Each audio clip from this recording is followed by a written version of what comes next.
Hoss, Oui. encaisse le chèque à Carson City et retrouve-nous à Grants Fork. D'accord.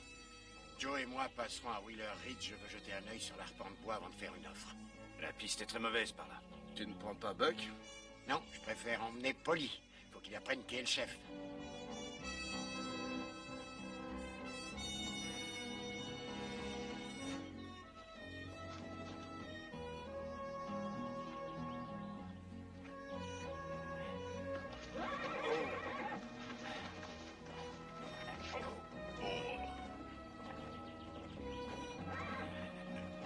Doucement.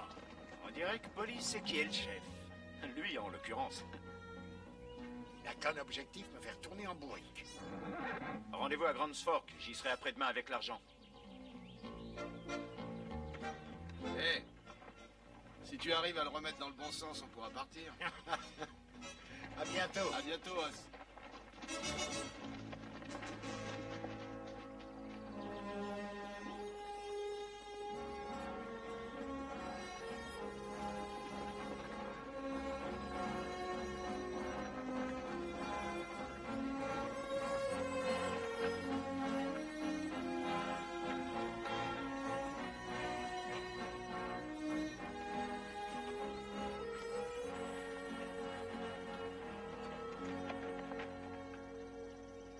Quelle vue. Oui, joli pays. Encore un peu de café? Oui. Il est encore très chaud, fais attention.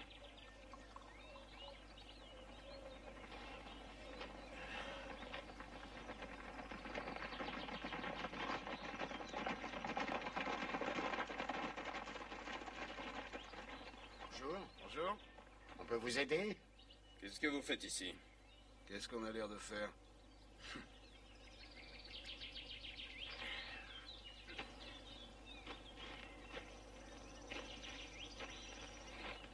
Vous êtes là pour affaires? On ne fait que passer. On se rend à Wheeler Ridge. Puisque vos affaires vous attendent ailleurs, ne perdez pas de temps. Ça vous ennuie pas quand on termine notre café?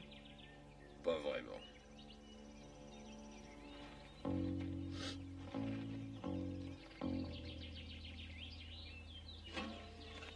Joseph.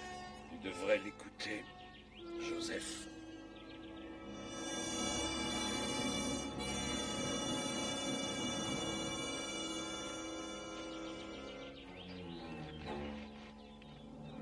À propos, mon cher Joseph, il fait du très mauvais café.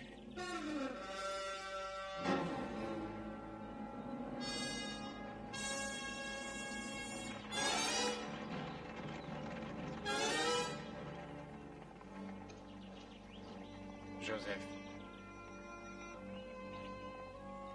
C'est vrai que tu fais du très mauvais café.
Parfait. Oui, joli bouquet d'arbres. Il y a de quoi étayer toutes les mines de Virginia City. Et il en resterait. Oui, la neige leur a fait beaucoup de bien. Faudra défricher par ici. Oui. Très beaux arbres. Remettons-nous en route. C'est dommage qu'on n'ait pas plus de temps. J'aurais pas détesté aller pêcher dans ce lac en bas.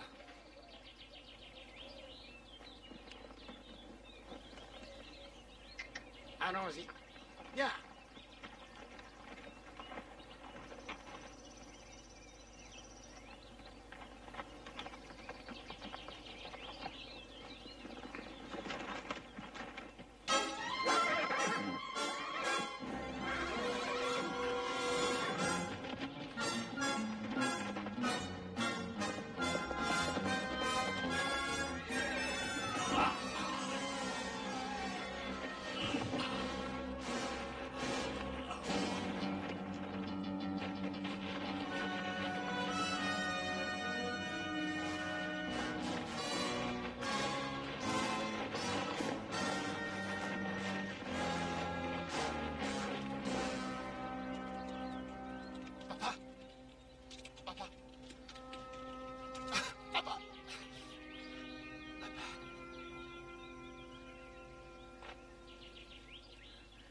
Où as-tu mal?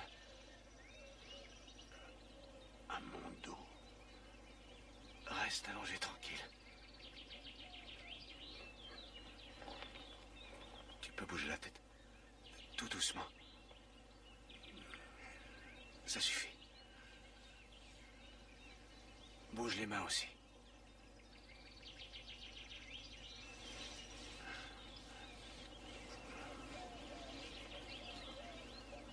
Et les bras. C'est bien. Les jambes maintenant. Allez, bouge tes jambes.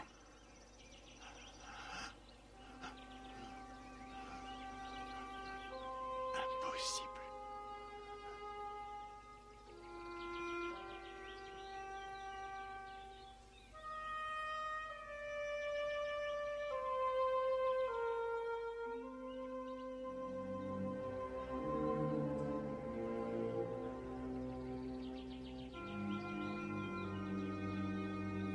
Bois un peu. Très bien. Doucement quand même, cette eau devra durer un certain temps.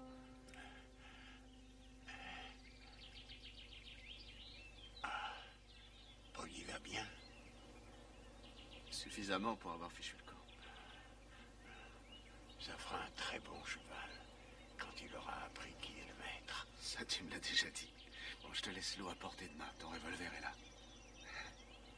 Je sais que tu souffres, mais tu vas devoir rester tranquille jusqu'à ce que je revienne. J'essaierai. Je crois que je pourrai remonter la côte après m'être reposé.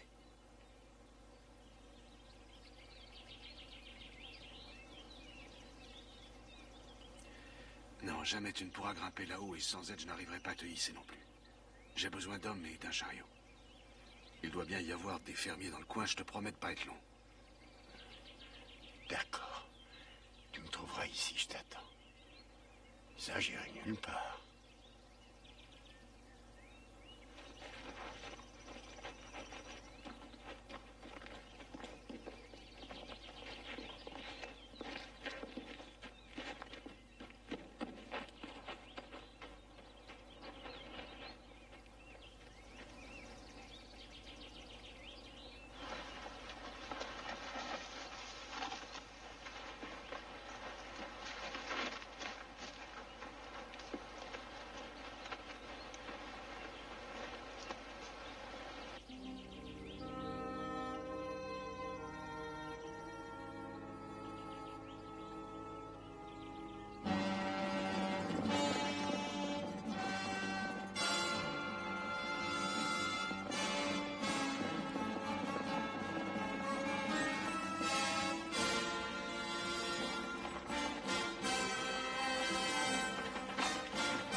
Eh pas.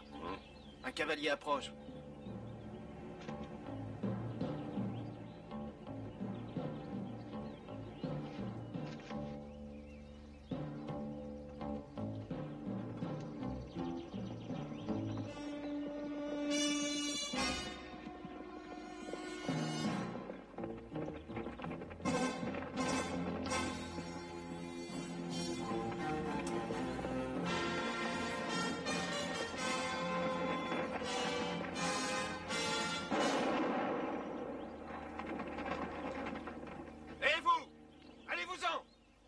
moi, écoutez-moi. Je vous ai dit de partir. J'ai besoin d'aide, écoutez-moi. Sortez de ma propriété immédiatement.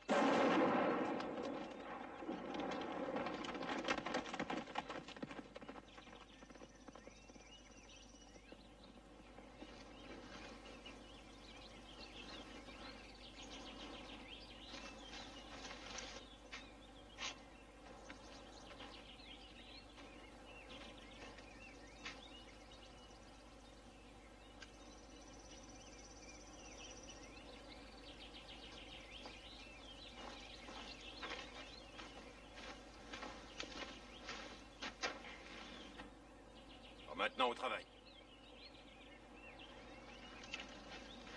Un peu plus haut. Ne bouge plus. Parfait.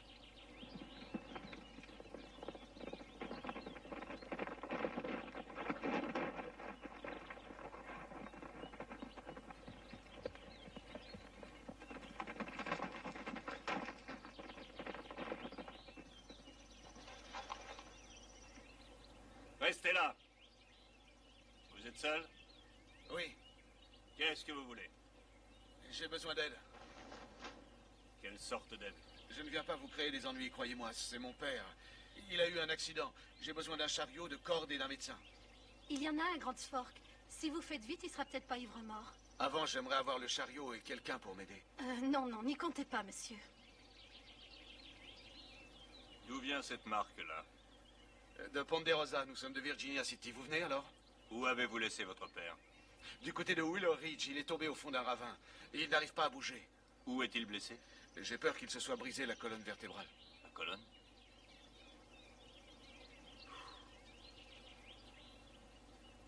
Mon chariot ne pourra pas grimper une grosse pente.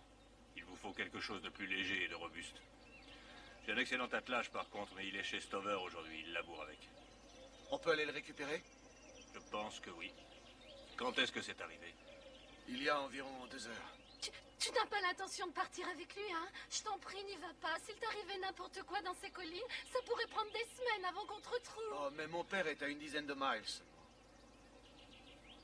Je vous demande simplement de l'aider. Qu'est-ce qui vous prend? Un instant, elle a peut-être raison. Rien ne dit que vous ne mentez pas.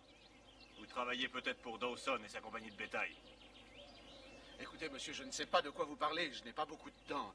Tout ce que je veux, c'est un chariot et des cordes. Je vous les loue éventuellement. Combien vous voulez? Vous pensez vraiment que vous allez pouvoir leur monter à vous tout seul? Vous ne me laissez pas tellement le choix, à vrai dire. Bon, ça va, calmez-vous. Voyons voir. Si c'est sa colonne vertébrale, il faudra au moins 4 hommes pour le porter. Papa, je t'en prie, n'y va pas. Toi aussi, calme-toi, chérie. Va dans la maison chercher les couvertures et les médicaments. Mais papa, Tu nous fais perdre du temps, Martha. Allez, file. Vous ne voyez pas d'inconvénient à ce que je confisque votre revolver, je suppose? Si vous y tenez. Vous trouverez toutes sortes de matériel derrière la maison. Je vais chercher l'attelage. Je ne serai pas très long.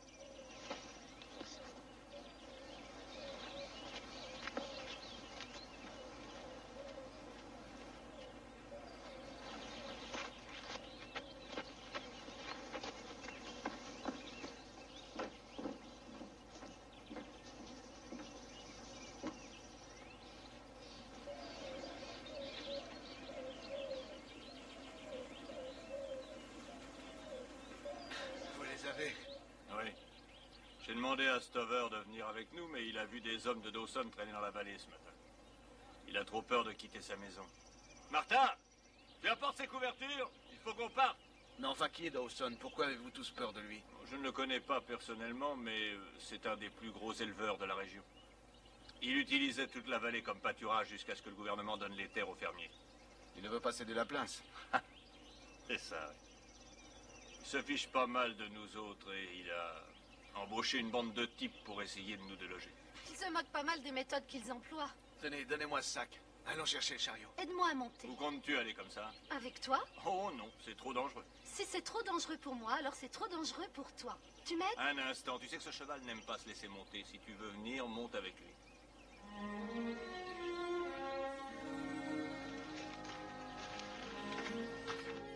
Un vrai garçon manqué cette fille.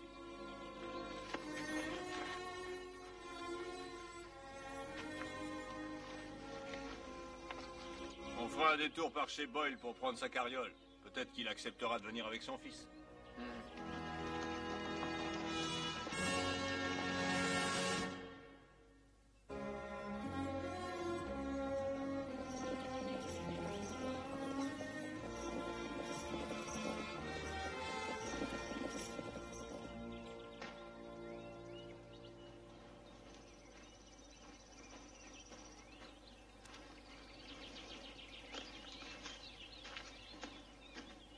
C'est le même bonhomme?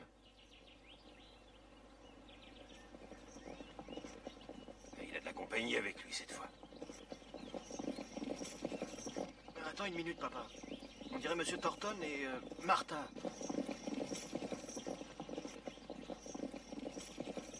Tu as raison.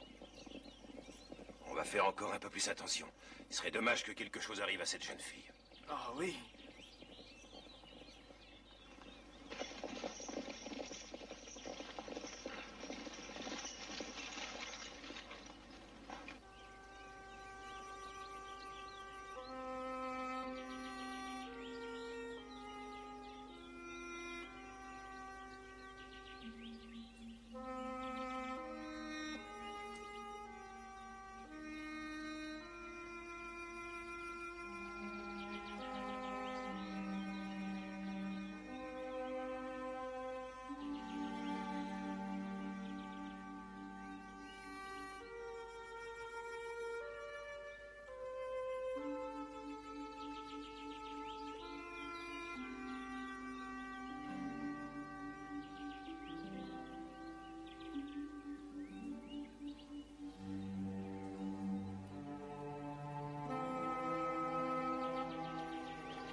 Tom, si ce que Joe a dit sur son père est vrai, on ne sera pas assez de deux pour le remonter.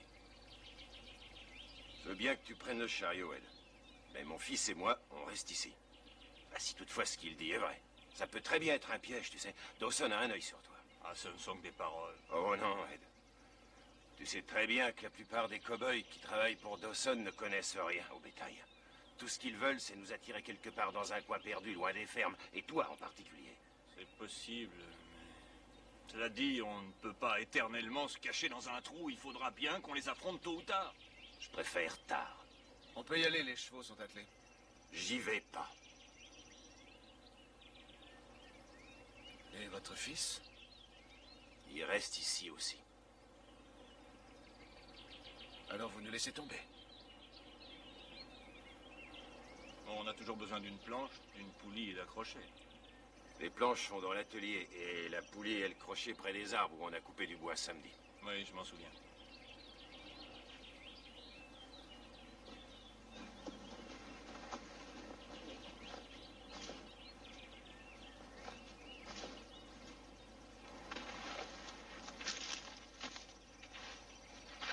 Et ton père te laisse y aller?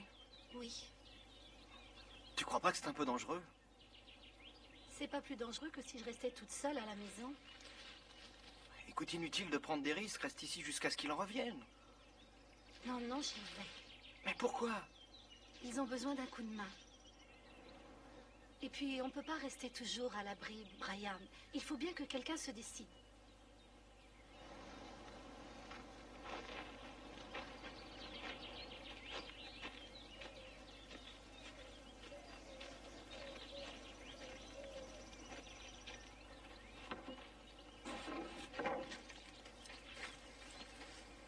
Désolé de ne pouvoir vous aider, mais c'est trop risqué. Vous avez le droit de le penser. Vous en rien dit à propos de Dawson? Si, ils m'ont expliqué. Ben, vous comprenez alors pourquoi je vous aide pas. Pas du tout. Je vais avec eux, papa. Je te l'interdis. J'y vais quand même. Il le faut.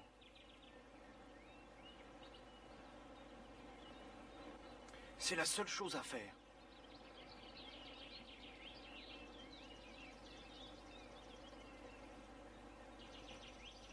Entendu. J'y vais aussi.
C'était les hommes de Dawson, ne t'inquiète pas, ma chérie. Et il faut l'emmener à la maison. Aide-le, Brian. Vous ne le touchez pas. Tout ça est arrivé par votre faute. Vous êtes une source d'ennui.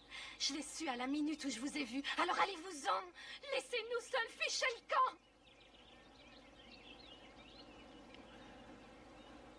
Elle a raison. Je regrette. Je crois qu'on ne peut rien faire pour vous.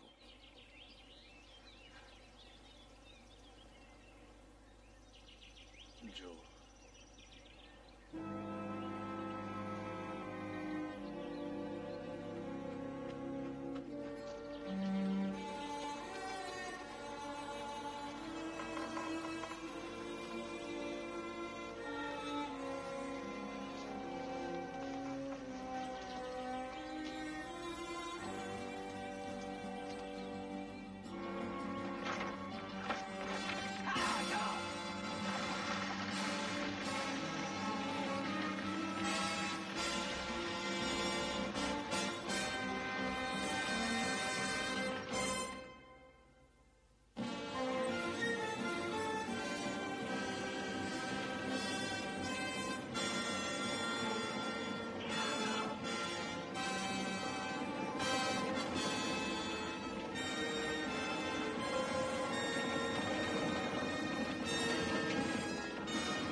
t'avoir dit de ne pas t'attarder. Il y a eu un accident et mon père est blessé. Ah, c'est dommage. Mais qu'est-ce que tu faisais avec cette bande de pantouflards? Je leur demandais de m'aider. Ça ressemble pas à du travail pour eux. Vous pourriez, vous? Je cherche de l'aide, je vous paierai si vous acceptez. Combien? Faites votre prix. Disons $10 par tête. C'est d'accord. Eh, c'est un sacré bon salaire, même pour toi, Bill. Qu'est-ce que t'en dis, Franck? Allons-y, Joseph.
Joseph!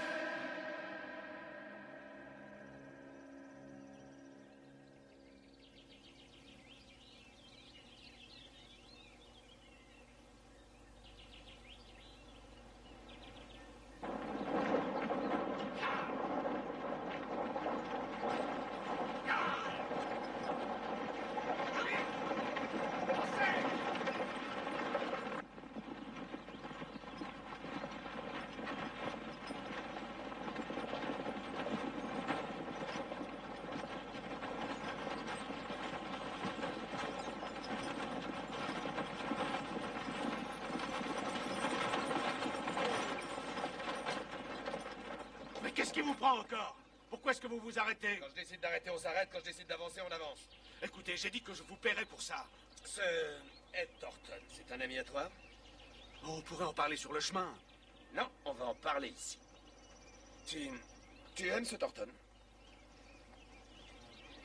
Oui, il voulait m'aider. Réponds à la question, est-ce que tu l'aimes? On s'entendait assez bien. Bon, alors suppose que je te dise... C'est quoi son prénom déjà? Ed. Suppose que je te dise que Ed Thornton est un répugnant, cutéreux semeur de troubles. Où voulez-vous en venir? Je veux juste savoir de quelle étoffe est fait un bonhomme. Je n'ai pas envie de discuter avec vous, dites ce que vous voulez, je m'en fiche. Eh, le malin, tu sais à qui tu t'adresses? Bien sûr qu'il le sait. Tout le monde par ici connaît Frank Wells. Dis-le alors. Ed Thornton est un répugnant, cutéreux semeur de troubles. Je t'écoute.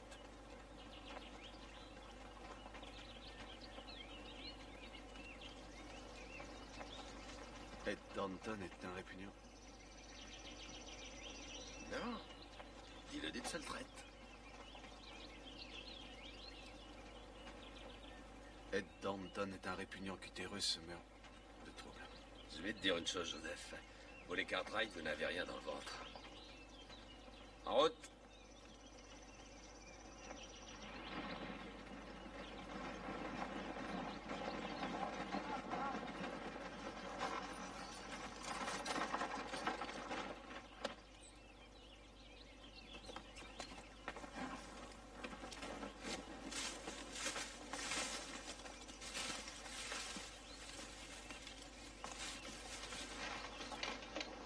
C'est bon, allons-y. Une minute, Joseph. Ça fait un petit moment qu'on est parti. On est presque arrivé. J'ai eu une horrible pensée subitement. Peut-être... Vous inquiétez pas pour l'argent, je l'ai. Rien ne nous le prouve. Pourquoi on devrait te faire confiance?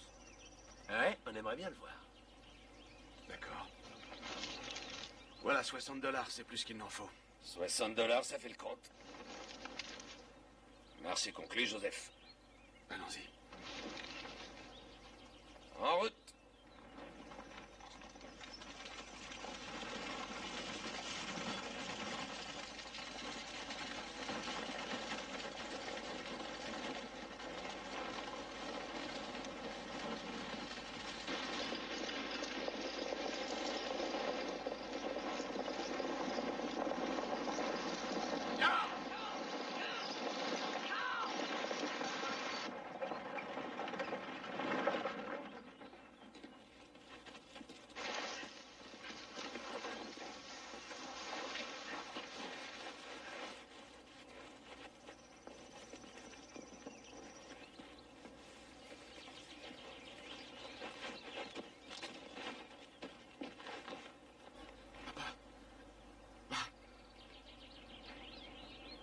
Joe? Oui. Ça va? Oui. Maintenant que tu es là. Ne t'inquiète pas, on va te sortir de là en un rien de temps. Il n'est pas en grande forme, on dirait. Non, il était plus fier la dernière fois qu'on l'a vu. C'est drôle, j'avais pas gardé le souvenir d'un homme aussi grand. Maintenant que tu me l'as dit. Tu sais, Joseph, $60 pour remonter un homme de cette taille, je trouve que c'est un peu mince. Vous m'avez pris tout ce que j'avais. Plaisantais, Joseph. Allez. Doucement.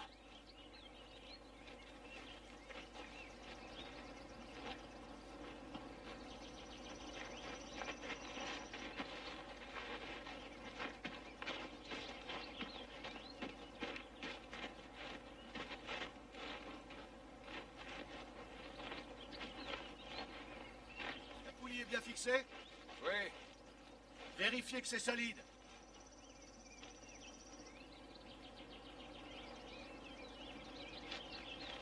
Allez vous mettre en bout de corde, je guiderai la civière.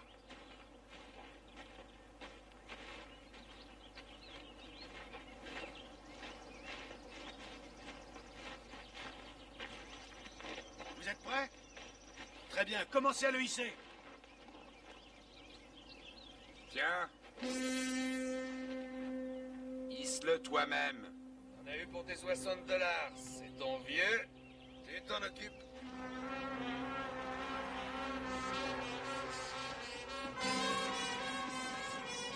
Joseph. Joseph.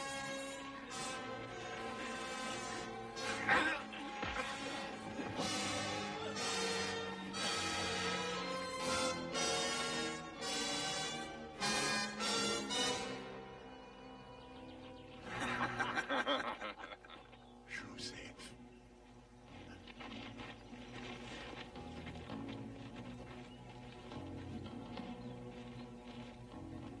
Joseph.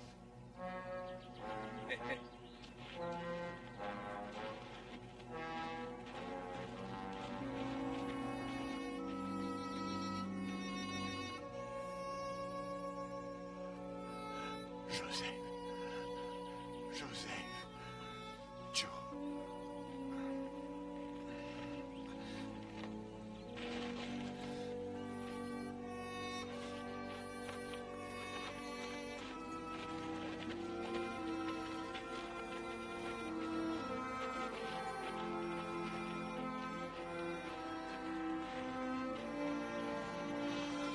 ouais.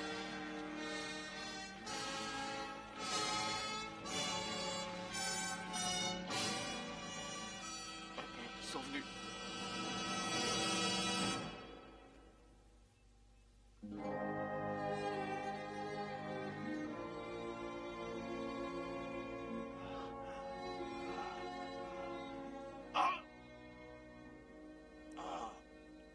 Docteur, c'était quoi ce truc que vous m'avez fait boire? Ça avait un goût affreux. C'est bon signe. Ceux qui pensent que les médicaments ont bon goût sont de futurs malades.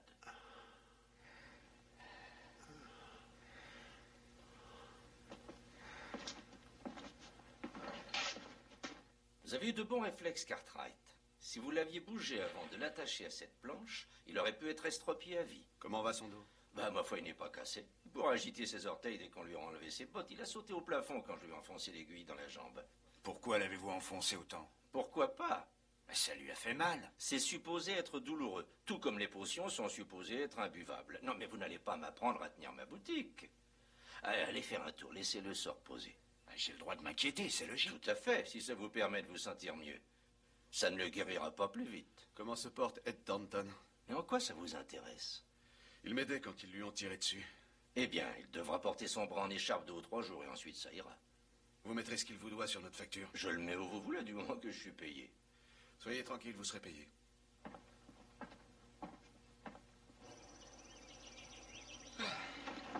C'est bon d'entendre ce médecin dire qu'il va s'en sortir. Oui, j'ai cru un moment que sa colonne était cassée si tu avais vu la chute qu'il a faite. Ouais, il va dormir un bon bout de temps. Je sais pas ce que ce médecin lui a donné, mais ça l'a assommé.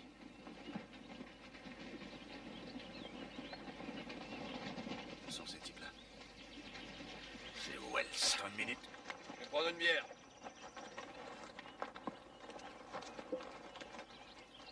Laisse la loi se charger de ça. Suis-moi.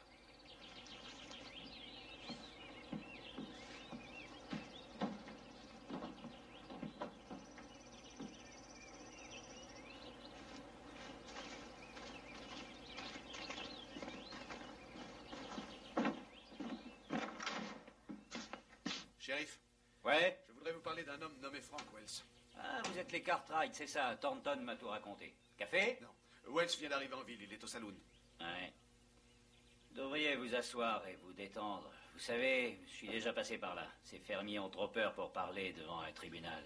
Vous disiez avoir vu Thornton, lui aussi a peur? Thornton aura suffisamment de cran pour témoigner quand il sera de nouveau sur pied. Seulement, les autres... On s'en fout des autres. Wells a tiré sur Thornton et Thornton pourra témoigner contre lui. Vous étiez là? Pas quand il a tiré. Jamais de témoin dans ce cas. Thornton a été touché par une balle mystérieuse venue d'on ne sait trop où. Oh, bien sûr, je pourrais arrêter Wells, ça me plairait bien d'ailleurs. Mais ce serait une perte de temps. Ce sera la parole de Thornton contre celle de Wells. J'ai suivi ce même chemin avant. Aller et retour dans tous les sens. Capture, arrestation, tribunal. On relâche le gredin faute de témoin et quand il passe devant moi, en sortant, il me rigole au nez. Il m'a pris $60. Je suis prêt à témoigner contre lui. D'accord. Il a collé son arme sur votre ventre et volé vos dollars. Non, il n'a pas sorti son arme. Vos poches. Non, il ne m'a pas fait les poches. Si vous vous taisez une minute, je vous le dirai. J'ai remis cette somme à Wells. Attendez un instant, une minute. D'abord, vous dites qu'il l'a volée. Ensuite, que vous la lui avez remise. Décidez-vous, monsieur Cartwright. J'ai payé Wells et ses hommes pour faire un travail qu'ils n'ont pas exécuté. Ceci est une affaire civile, Cartwright, et non un cas criminel. Vous pouvez intenter un procès à Wells et essayer de récupérer votre argent si vous y tenez. N'en parlons plus, shérif. Merci, shérif, vous nous avez aidés.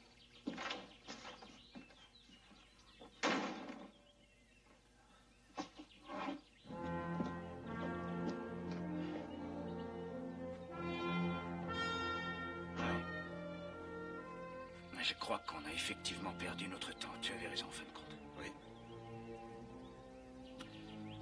Je viens d'avoir une idée. Écoute, je vais aller au saloon et parler à Wells. Toi, amène le shérif dans 5 minutes environ. Joe. Rassure-toi, je ne ferai rien d'autre. Je n'ai pas de revolver, je vais juste discuter. N'oublie pas que tu as dit juste discuter. Et toi, n'oublie pas le shérif.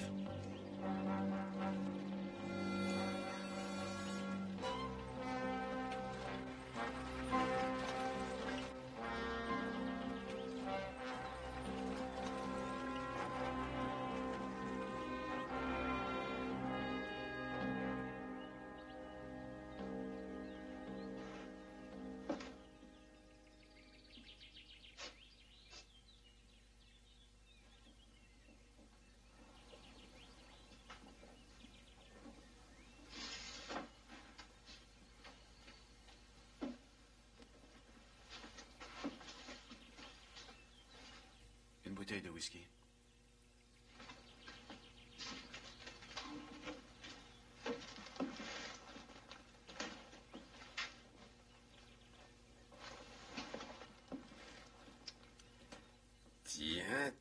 Tiens. En Voilà une surprise. Et où en est ton vieux, Joseph? Ça va. Tu vois alors, on te servait à rien. Tu t'es débrouillé comme un grand chef.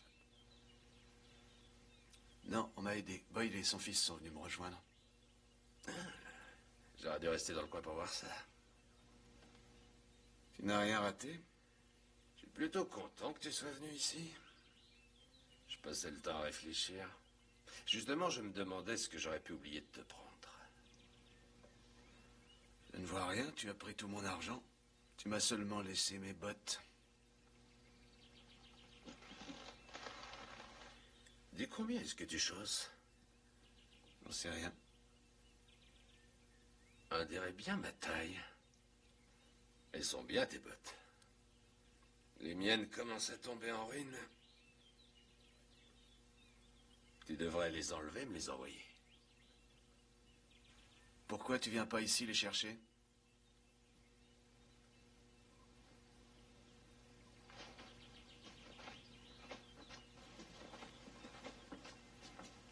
Tu veux que j'aille les prendre sur ton cadavre? Tu risques d'avoir quelques problèmes sans l'aide de tes copains. Faudrait plus qu'une jolie paire de bottes pour faire de toi un vrai bonhomme. Essaie donc de venir les prendre alors. Ah, je crois qu'on va bien rigoler.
Il doit bien y avoir un chef d'accusation pour un type qui tire sur un homme désarmé.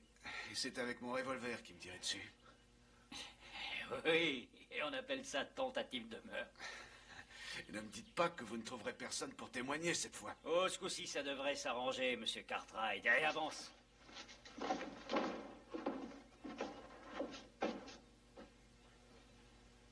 Je croyais que tu devais uniquement discuter.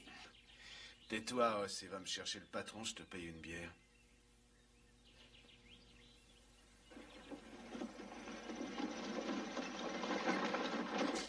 Bonjour, Ed, comment ça va? Bonjour, Joe. C'est mon frère, Os, Ed Thornton et sa fille, c'est l'homme dont je t'ai parlé. Ah oui, monsieur Thornton, mademoiselle, heureux de vous connaître. Bonjour. Je vous remercie d'avoir convaincu vos voisins d'aller mon père. Je suis le premier à m'en réjouir, croyez-moi. Le bras est en bonne voie? Bon. Superbe, surtout depuis que je sais que Wells est en cage. J'aimerais vous aider en attendant que ce bras soit rétabli. Non, vous en faites pas pour ça. Le fils de Boyle a dit qu'il serait absolument ravi de venir me dépanner. J'ai une dette envers vous. Non. Votre compte est largement soldé. Je tenais à m'excuser pour ma façon d'agir. Je regrette ce que j'ai dit. Vous étiez en droit d'attendre de l'aide. Ah, ce n'est rien. On tremblait pour nos pères respectifs. Le vôtre va mieux, Joe? Il est presque sur pied. Nous devrions pouvoir rentrer demain matin. Je suis ravi de l'entendre.